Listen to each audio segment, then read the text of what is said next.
ખબરોમાં બન્યા રહેવા માટે બેલ આઇકોન દબાવો અને એબીપી અસ્મિતાને સબસ્ક્રાઇબ કરો. પાટણના ધારાસભ્ય કિરીટ પટેલે મુખ્યમંત્રી અને સિંચાઈ મંત્રીને પત્ર લખ્યો છે અને ઉત્તર ગુજરાતના સુજલામ સુફલામ કેનાલમાંથી નર્મદાની કેનાલો અને સિંચાઈની તમામ કેનાલોમાં પાણી છોડવાની માંગ કરી છે.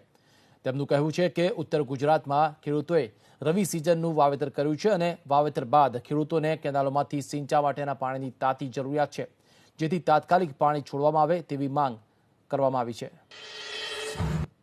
2 વર્ષથી ખેડૂતોને પડ્યા પર પાટા જેવી પરિસ્થિતિ છે.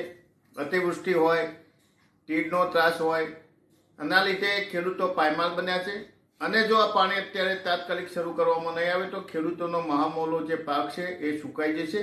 એટલા માટે તાત્કાલિક સુજલામ સુફલામ કેનાલમાં પાણી છોડી અને ઉત્તર ગુજરાતના પાટણ, બનાસકાંઠા જે પણ જિલ્લાની અંદર આ કેનાલનું પાણી જતું હોય તેમને પાણી પૂરું પાડવા માટે મેં રજૂઆત કરી.